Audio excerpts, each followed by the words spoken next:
ఈ రోజే సబ్స్క్రైబ్ చేయండి మీ ఫేవరెట్ షోస్ చూడండి. బావగారు, శరణ్య గురించి ఏమైనా తెలిసిందా? చుట్టుపక్కల మొత్తం వెతికామమ్మా, ఎక్కడా కనిపించలేదు.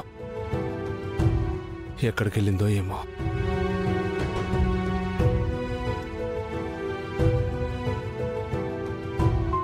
దర్శన్, మీరు వెళ్ళిన రిసార్ట్ చుట్టూ ఉన్న ప్లేసెస్తో పాటు చాలా చోట్ల వెతికాను. శరణ్య ఆచూకీ ఎక్కడ దొరకలేదురా. నాకు పరిచయం ఉన్నా తన ఫ్రెండ్స్ అందరికీ కాల్ చేశాను నాన్న. ఎవ్వరూ తన దగ్గరకు వచ్చినట్టు చెప్పలేదు. అంటే తను ఇక్కడ లేనట్టే. రేయ్, అసలు ఏమాత్రం పట్టింపు లేనట్టు ఏంట్రా నువ్వు? బాబాయ్, అసలు ఏంటి వీడు? ఎప్పుడు లేనిది ఎందుకు ఇలా ప్రవర్తిస్తున్నాడో నాకైతే ఏం అర్థం కావట్లేదు. దర్శన్, ఇలా ఉంటే ఏంటి నాన్న అర్థం? పాపం శరణ్య పేరెంట్స్ని ఒకసారి చూడు. ఇప్పుడు వాళ్ళ మొహం చూసి మాత్రం నేను చేసేది ఏముంది నాన్న? బాబు, అల్లుడు గారు, అల్లుడు గారు, అల్లుడు గారు, అల్లుడు గారు, మా అమ్మాయి ఎక్కడ కనిపించట్లేదు. ఫోన్ కూడా పనిచేయట్లేదు బాబు. ఖచ్చితంగా మా బిడ్డకి ఏదో అయిందని మాకు అనిపిస్తుంది బాబు. నిజం చెప్పండి అల్లుడు గారు, మా అమ్మాయి ఎక్కడికి వెళ్ళింది? మా అమ్మాయి మీకు చెప్పకుండా వెళ్ళిపోయిందని మీరు చెప్పే మాట ముమ్మాటికి అబద్ధమే అయ్యుంటుంది. శరణ్య మీతో హనీమూన్కి వెళ్తున్నానని నాతో చాలా సంతోషంగా చెప్పిందంటే దాని అర్థం మీతో ఇష్టంగానే అక్కడి వరకు వచ్చిందనే కదా బాబు. ఇష్టపడొచ్చిందంటే అలా అందరినీ నమ్మించిందేమో, ఎవరికి తెలుసు?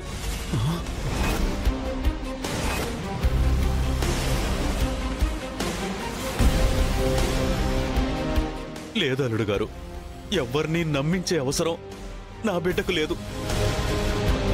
శరణ్య మనస్ఫూర్తిగా మీతో జీవితాన్ని కోరుకుంది. మనస్ఫూర్తిగా కోరుకుందో లేక మనసంతా విషయం నింపుకుని కోరుకుందో నీ కూతురు ఆల్రెడీ ప్రూవ్ చేసింది కదా.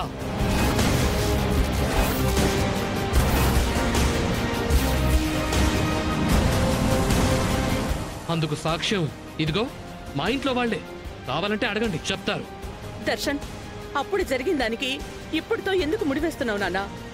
శరణ్య ఆ రోజు చేసిన పొరపాటుకి కూడా నీ మీద ప్రేమ కోసమే.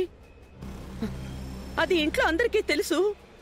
కానీ ఈ సమయంలో లేనిపోనివి బయటికి లాగి శరణ్య విషయంలో నువ్విలా తప్పులు వెతకడం అస్సలు కరెక్ట్ కాదు నాన్న, కరెక్ట్ కాదు. అమ్మా, నేను కొత్త తప్పులేం వెతకట్లేదు, చేసినవే బయటకు చెప్తున్నాను. అదెలా కరెక్ట్ కాదు? అయినా నా గురించి తప్పుగా ఉత్తరం రాసిపెట్టి ఆ రోజే గడప దాటి వెళ్ళిపోయింది కదా నీ చిన్న కోడలు. నేను మగాణ్ణి కాదు అనే కదా తన ఇంటెన్షన్. మరి నాతో హనీమూన్కి ఎందుకు వచ్చిందంట?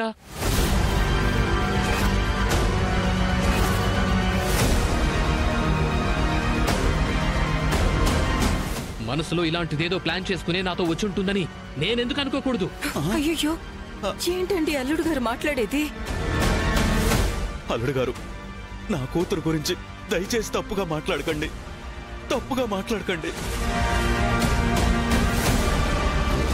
శరణ్య మనసు ఎంత సున్నితమో, తను ఎలాంటి కల్మషం లేనిదో కన్న తండ్రిగా నాకు తెలుసు.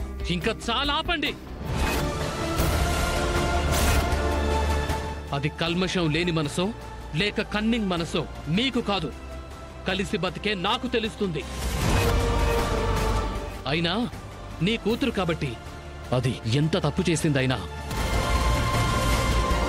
తండ్రిగా వెనకేసుకుని రాక తప్పదు కదా. మీకైనా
రేయ్ దర్శన్, నీకేమైనా పిచ్చి పట్టిందా?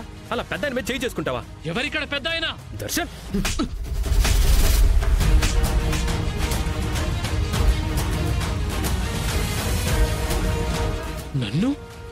నన్ను కొడతావా? నా మీద చేయి చేసుకోవడానికి నువ్వెవర్రా?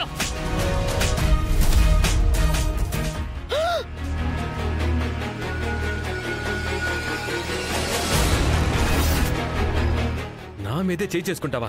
అసలు నా గురించి ఏమనుకుంటున్నావురా నువ్వు? నేను కాదు, నువ్వే అనుకుంటున్నావు. నా ఫ్యామిలీలో నీ ఇన్వాల్వ్మెంట్ ఏంటి? ఎవడ్రా నన్ను కొట్టడానికి? నా ఫ్యామిలీ విషయంలో నీ ఇన్వాల్వ్మెంట్ ఏంట్రా? నీ ఫ్యామిలీ ఏంట్రా? ఎవడ్రా నువ్వు? ఎక్కడి నుంచి వచ్చిందిరా నీకు? దర్శన్, రోహిత్,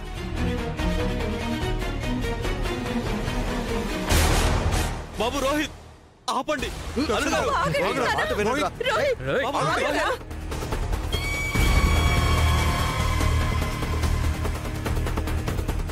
ఆగండ్రా. దర్శన్, దర్శన్ ఏం చేస్తున్నావురా?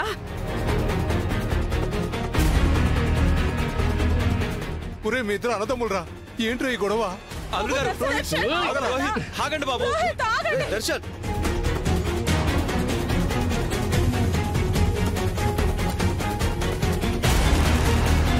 కష్టపడి గరకా పేర్చిన గడ్డివాము ఒక అక్కిరవ్వతో తగలపడిపోవడం అంటే ఇదే ఆనంద భైరవి. అయ్యో, ఏం చేస్తున్నారు? రేయ్, దర్శన్, అల్లుడు గారు పడకండి. ఆగండిరా. నీ ఉమ్మడి కుటుంబానికి బీటలు మొదలయ్యాయి. నట్టింట్లో భూకంపాన్ని సృష్టించాను. ఇంకా నేలమట్టమయ్యే మీ కుటుంబ బంధాల్ని ఎలా కాపాడుకుంటావో కాపాడుకో.